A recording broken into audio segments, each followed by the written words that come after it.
Hi, this is Yvonne McNary, and I'm at the Unhappy Hour. And the Unhappy Hour is an event where we bring a focus onto the fact that women make less money per dollar than men do. And it's a wage disparity between men and women, and we're here this evening to discuss that. And I'm here with Chris. We're talking about wage disparity tonight. Tell us what your views are on wage disparity between men and women. They tell us that for every dollar, a woman makes only 78 cents. Well, we have got women to vote, and we have equal rights. We should also have equal pay. All right. Well, listen, thank you so much. And is there anything that you feel that would have helped women, let's say 5 years ago, if they'd had equal pay? Sure. How they could have helped their communities? Well, the thing is that I happen to come from a European area, and we have had equal pay and equal rights for a long time. We have to fight for it, but it's seen that this is a way to improve our economy, and it's actually not coming back well to the state or to a country unless women also are paid equally, because they will contribute naturally. Fantastic. Listen, thank you so much. You're welcome. Thanks so much. Bye. I'm here with Marilyn, and we're still talking about equal pay for equal work. Marilyn, what are your thoughts? Well, I mean, I think there are lots of issues related to that. Some of them are purely economic, in terms of if you're not paid equally for the amount of work you do and for what you contribute to a company, then not only is the company cheated, but you're cheated. So that's number one. Mm-hmm. Number two, psychologically, women who know they're not being paid equally have a sense of not being equal. And no matter how you try, you always have that, you're either angry or you're unhappy, or you're feeling that somehow you're not as worthy as a man in the same position. So, you know, that's a factor too. It's a big issue. And it continues, and it needs to change. Okay, if you had the opportunity to change it, where would you start? Well, I'd like to start at the grassroots. I think that's the best way. Most really strong political movements start there. But in some cases, I think you almost have to start at the federal level, because you have to have policies, you have to have laws that insist on it, and you have to have follow-up. You can't just pay lip service to it. You know, you actually have to go in and look and find out what companies are saying about why they're not paying women the same as they are men. And then there's no reason they shouldn't be. Listen, thank you so much. You're welcome. I'm here with Margaret. How are you tonight, Margaret? I'm doing fine. And we're talking about equal pay for equal work. What are some of your thoughts? There is a large disparity between men's salaries and women's salary all over. I mean, from sports to regular work, government agencies. So there's a large disparity between men and women's salaries. If there hadn't been that disparity, how do you think maybe women might have contributed to our economy? We'd be able to better invest, contribute to our retirement accounts, and just plan for a better future for our families. Thank you very much. You're welcome.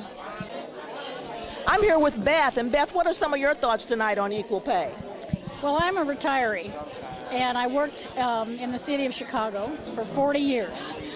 And if you use the calculation for how much money I would have made had I been a man, I could have retired I worked for 40 years, so I could have retired at least 10 years sooner. Wow. Or I would have had maybe a couple of $100,000 more saved to live off of for the rest of my life. Wow. So it makes a big difference. Yes, it does. And, you know, and people who don't have that ability to compete in that kind of an environment are always stuck. They're always stuck and struggling, you know. So, you know, I'm a big proponent of equal pay. It's hard to do. Very much so. Even with an advanced education, you have to have more education than the men, and you still don't make as much as the men. So it's a struggle. Now, how do you think that we could solve this? Not in 25 words or less, because that would make it overly simple. But where do you think we should start? Good question. Good question. I do think education is key.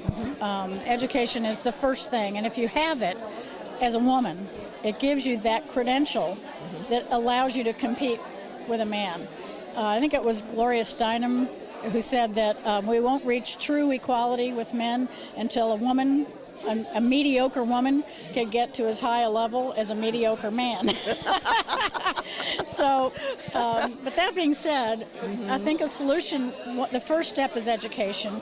The second step is for women to demand what, equality in pay. Just demand it, and expect it, and don't just, go, oh, well, not going to get it. Okay, well, and we got to tighten up that self-esteem, don't we? Yes, we do. Yes, we do. Yep.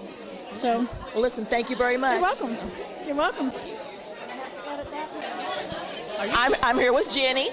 And Jenny, you're retired, is that correct? I have retired. Okay. I retired from Kraft Foods. Okay. Now, if women had equal pay during the time that you were employed, how do you think that would have affected your retirement?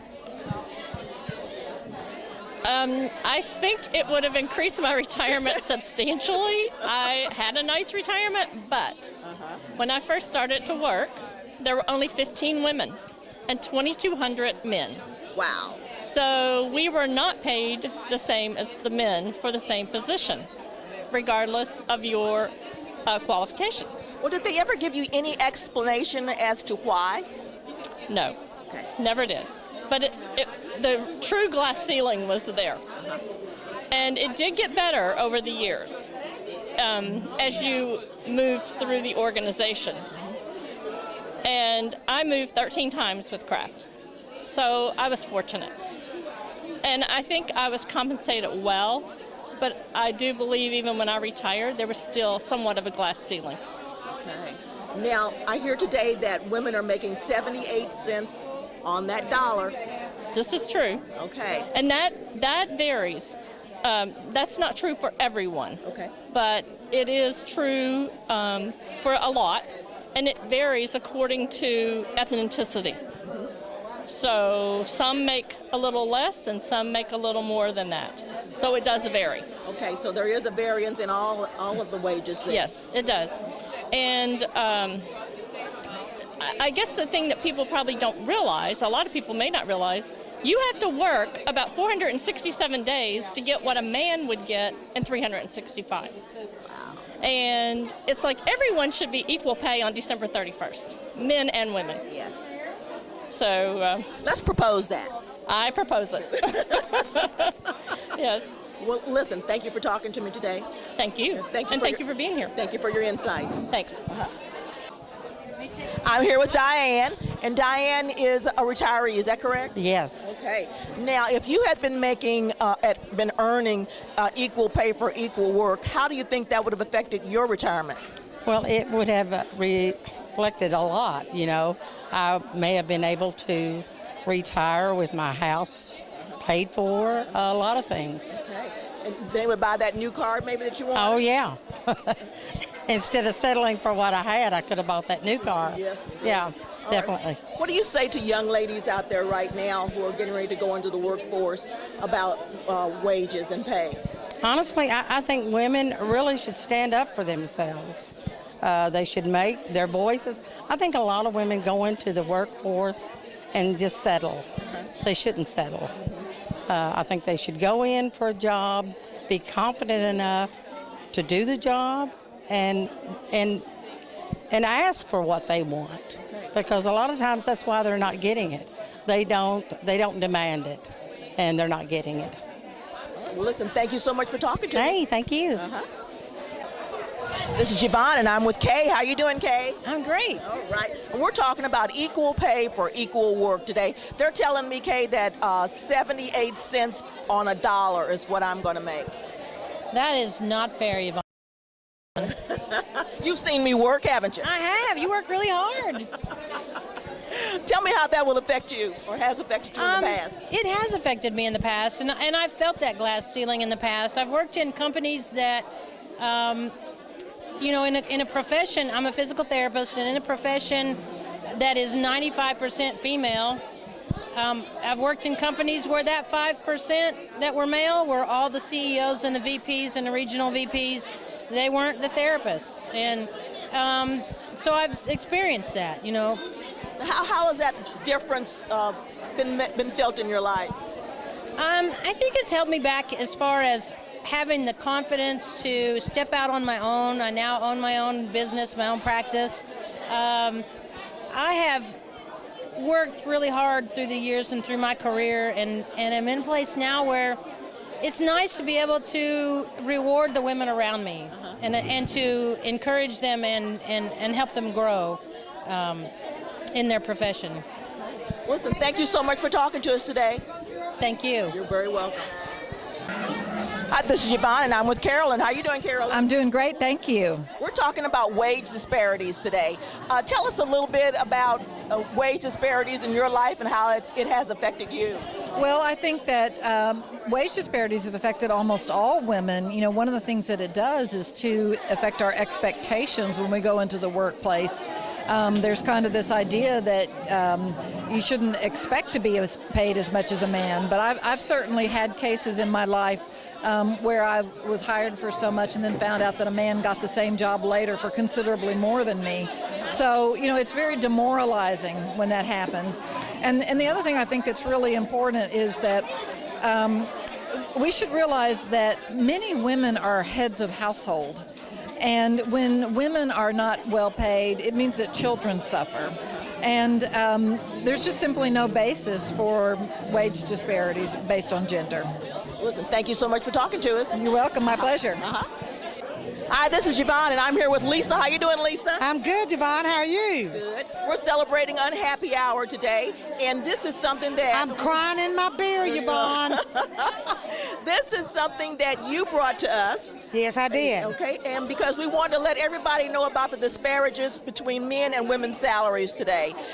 Lisa, I know we've come a long way. What are some statistics? Well, Yvonne, when we first started, we initiated this Unhappy Hour to draw attention to the fact that in April of this year, we just became equal with men at that time from the year before. From 2000. So like, for example, this year, 2018 of April, we are just now getting to the point where we are receiving the same amount of income as a man did in 2017. Wow. So, that's how far we are still behind. And Yvonne, when we started this 15 years ago, it was about 70 cents, and now it's like 80, we're about up to 80. So we've made strides, but we're not perfect. All right. We're still behind, Yvonne. Okay, now if we hadn't had these wage disparities, where do you think you would be? I would be way behind, Yvonne. And can we break by this? Well, we had to take a break, but I'm back with Lisa, and we were talking about equal pay for equal work, women deserve. Right. And as I mentioned, Yvonne, like I said, it takes this long in April the following year as for a woman to catch up on the pay that a man made in 2017. And so, we are up to about 80, we started out about, less than 70 cents on the dollar that a man made. We made 70 cents for their dollar, and now we're up to almost close to 80. Yeah. So we're still behind, but we are making strides. And I'll tell you, Yvonne, some of that has to do with the fact that there have been some laws that, we've never ratified the equal pay law, but we still, there are things like, first of all, under the Obama administration, the Lilly Ledbetter Act was put into law that allows a woman to, you know, if she finds out, say, for example, in her job, that a man is making the same pay, I mean, making more pay than her for the same job and the same duties, then she has a right to file a suit. And that has happened. You know, Lily Ledbetter worked for the tire company and was a big executive, and she wasn't getting paid as much as the men. So now, you know, women have a right to sue on that, and those are good things. It happened to me in my employment. Yes, indeed it did. And you know, there were men in social work, which is what I did, and they received the same. They were receiving a higher pay than I did for the same job. And boy, when I found that out, if I wasn't really upset, I did file a grievance in my work, and it went to, I ended up going to, you know, trial, etc. But because at the time the law did not allow you to file a suit, because this act had occurred when I found this out, it was like 3 or 4 years after it had happened. Oh, okay. So as a result, I couldn't, you were allowed a year. The time had lapsed. And I didn't know it for 4 years, but that didn't count. Okay. 3 or 4 years. So now it counts. Now it counts. Fantastic. So, you know, and there's women right here in our community that have had the same thing happen. Okay. And I'm hoping that by tonight, by the information that we're passing out to our viewers out there, they'll realize that they do have an out on this. There is something that they can do. So thank you for talking to us, Lisa. Well, thank you, Yvonne. Happy unhappy hour to you. Same to you. Glad you could be here. This has been Yvonne McNary for Central Kentucky Television.